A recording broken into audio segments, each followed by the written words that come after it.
اور اس سے بہت پوچھنے کی کوشش کی، مگر وہ لڑکا ایسے سوالات پر لڑنے لگتا تھا اور انہیں اپنے کام سے کام رکھنے کی ہدایت کرتا تھا۔ لوگوں نے پولیس کی دھمکی دی تو وہ ان سب سے بھی یہی بولا کہ وہ چاہیں تو پولیس کو بلوا سکتے ہیں، کیونکہ اس نے بہنوں کے ساتھ کوئی زبردستی نہیں کی۔ پولیس اس کو بھی کبھی پکڑ سکتی کیونکہ وہ اپنی بہنوں کے ساتھ اپنے گھر میں رہتا ہے، اس میں کوئی جرم یا گناہ نہیں تھا۔ اس کی بات ٹھیک تھی، لوگ پورا سچ نہیں جانتے تھے، اس لیے اس کے معاملے میں ٹانگ اڑانے کے بجائے خاموشی اختیار کر لی اور ایک طرف ہو گئے۔ مگر میں ان سب کی باتیں سن کر مزید پریشان ہوا۔ وہ لوگ تو ایک طرف ہو چکے تھے، مگر میں اب خاموشی سے ایک طرف نہیں ہو سکتا تھا۔ بچیاں نادان تھیں، مگر وہ لڑکا بہت عیار تھا۔ میں نے مزید زور و شور سے اس لڑکی کی تلاش شروع کر دی، مگر وہ لڑکا مجھے کہیں نہیں ملا تھا۔ تھک ہار کر میں نے ان بچیوں کا معاملہ اللہ کے حوالے کر دیا تھا۔ میرا اس سے کوئی لینا دینا نہیں تھا۔ میں ویسے بھی اس ملک میں مسافر تھا۔ میں اور میرا ایک کزن بہت عرصہ پہلے پاکستان سے یہاں کینیا آئے تھے اور بچوں کو اسلام کی تعلیم دے اپنی روزی کا سامان کرتے تھے۔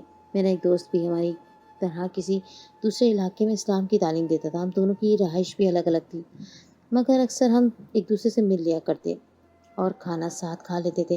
چند ماہ بعد ایک روز میرے دوست نے مجھے فون کر کے کھانے پر بلایا اور بولا کہ ملاقات کرتے ہیں۔ پردیس میں رہنے والے لوگ ایسے ہی اپنوں سے ملنے کے لیے ترستے ہیں، اپنی زبان بولنے کے مواقع تلاش کرتے ہیں۔ میں تیار ہو کر اس روز صبح سویرے اپنے دوست کے پاس چلا گیا۔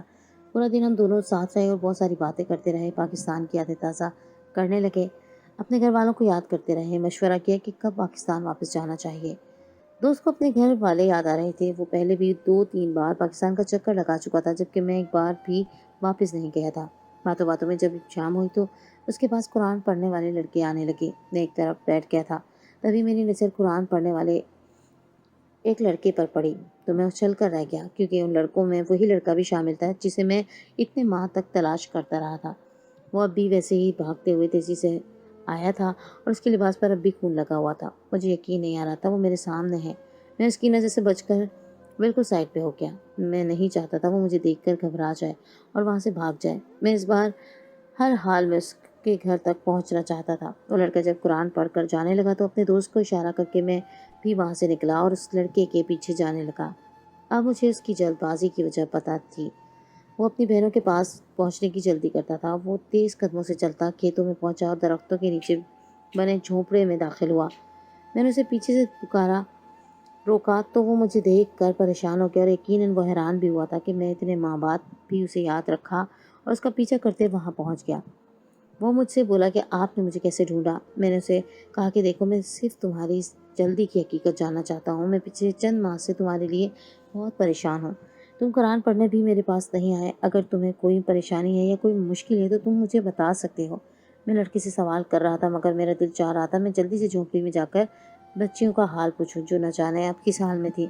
وہ لڑکا سرد لہجے میں بولا کہ میں بالکل ٹھیک ہوں، میں نے اپنا ٹھکانہ بدل دیا، اس لیے قرآن پڑھنے نہیں آیا۔ میں نے بے اختیار اس سے پوچھا کہ تمہاری بہنیں کیسی ہیں؟ وہ بولا کہ میری بہنوں سے آپ کو کیا کام ہے، جبکہ اس روز ساری بات کلیئر ہو گئی تھی۔ میں نے اسے کہا کہ میں صرف ایک سوال پوچھنا چاہتا ہوں۔ میں نے نرمی پر وہ لڑکا رک کر سوالیہ نظر سے مجھے دیکھنے لگا۔ میں نے اس سے کہا کہ جب میں نے اس کے گھر والوں کے بارے میں پوچھا تھا تو وہ اپنی بہنوں کو کیوں چھپا گیا تھا؟ اگر وہ مجھے بتا دیتا تو اس میں کوئی حرج بھی نہیں تھا۔ میں اس کی بہنوں کو اس سے چھین نہیں رہا تھا۔ میرے سوال پر وہ لڑکا سر جھکا گیا اور پھر کچھ توقف کے بعد بولا کہ میں نہیں چاہتا تھا کہ لوگوں کو میری بہنوں کے بارے میں خبر ملے، اس لیے سب سے یہی بولتا تھا کہ میں اکیلا ہوں۔ میں اس کی بات پر حیران نہیں ہوا، وہ اپنے اعمال چھپانا چاہتا ہوگا اس لیے جھوٹ بولتا رہا۔ پھر بھی میں نے اس سے پوچھا کہ اس نے ایسا کیوں کیا؟ بولا کہ میں یہ تفصیل آپ کو نہیں بتا سکتا، یہ میرے گھرانے کا مسئلہ ہے۔ وہ ایک دم سختی سے بول کر وہاں سے جانے لگا تو میں نے اس کا بازو پکڑ لیا اور اسے زبردستی روک کر بولا کہ مجھے میرے سارے سوالات کا جواب دے کر جاؤ تو میں تمہارا پیچھے چھوڑ دوں گا، ورنہ اسی طرح تم چاہے جہاں پہ جاؤ گے میں تمہارے پیچھے آ جاؤں گا، کیونکہ میں اس سب کو اپنے ذہن سے نہیں نکال پا رہا تھا۔ میں صرف تمہاری مدد کرنا چاہتا ہوں اور اگر تم غلط ہو تو میں تمہیں ایسے جانے نہیں دوں گا۔ ان بچیوں پر میں ظلم زیادتی برداشت نہیں کروں گا۔ میری اس بات پر وہ لڑکا مجھے گہری نظروں سے دیکھنے لگا اور پھر بولا کہ اندر آ جائیے، اندر بیٹھ کر بات کرتے ہیں۔ شاید اسے میری بات پر یقین آ گیا تھا۔ میں اس لڑکی کے ساتھ اس جھونپڑے میں گیا تو سامنے دونوں بچیاں سکون سے سو رہی تھیں۔ انہیں دیکھ کر مجھے ایک دم دلی اطمینان محسوس ہوا تھا۔ وہ بولا کہ میں اکثر رات کو اپنے بہنوں کے زخموں کی خود صفائی کرتا ہوں جس پر وہ روتی ہیں تو لوگ غلط مطلب لیتے ہیں، مگر وہ کسی کو سچ نہیں بتا پایا کیونکہ اسے ڈر تھا کہ وبا کا سن کر لوگ انہیں اپنے علاقے سے نکال دیتے۔ اس کی صفائی اور احتیاط کی وجہ سے وہ خود بھی وبا سے بچا رہا اور اس کی بہنیں کافی حد تک ٹھیک ہو چکی تھیں۔ پھر وہ سر اٹھا کر بولی، میں گھٹیا انسان نہیں ہوں، مجھے اپنی بہنوں سے بہت محبت ہے، میں صرف ان کا علاج کرتا ہوں، مگر لوگ یہ بات نہیں سمجھتے، نہ ہی میں لوگوں کو بتانا چاہتا ہوں۔ میری بہنوں کو جو وبا ہے اگر لوگوں سے ملتی تو انہیں بھی وبا چمٹ جاتی، اس لیے میں بہنوں کو اکیلا رکھتا ہوں۔ میں روزانہ ڈیٹول کے پانی سے نہاتا ہوں اور خود کو بڑی مشکل سے بچایا ہوا ہے۔ مجھے سب بتا کر وہ خاموش ہو گیا اور میں شرمندگی سے زمین میں گر گیا۔ میں اسے کیا سمجھتا رہا اور وہ کیا معصوم لڑکا اپنی بہنوں کو ماں باپ بن کر پال رہا تھا، ان کا خیال رکھتا تھا۔ اس کی جگہ کوئی اور ہوتا تو شاید بہنوں کو چھوڑ کر فرار حاصل کر چکا ہوتا۔ میری نظر گھما کر بچیوں کو دیکھا تو وہ سکون سے سو رہی تھی اور پہلے سے بہتر لگ رہی تھی۔ میں نے اس لڑکے سے معافی مانگی اور اسے کہا کہ مجھے نہیں معلوم تھا کہ وہ اپنی بہنوں کی بہتری کے لیے سب کر رہا ہے۔ ان کی تکلیف کو دور کرنے کی کوشش میں اتنی جلدی کا شکار رہا کرتا تھا۔ میں نے یہ بات تسلیم کی کہ واقعی وہ ایک بہت سمجھدار لڑکا ہے جو بہنوں کے لیے سائبان بنا ہوا تھا، ان کو زمانے کے سرد و گرم سے بھی بچا رہا تھا اور بیماری اور وبا سے لڑنے میں بھی مدد کر رہا تھا۔ چھوٹی سی عمر میں بھی اس کے کردار کی یہ پختگی مجھے بہت متاثر کر گئی تھی۔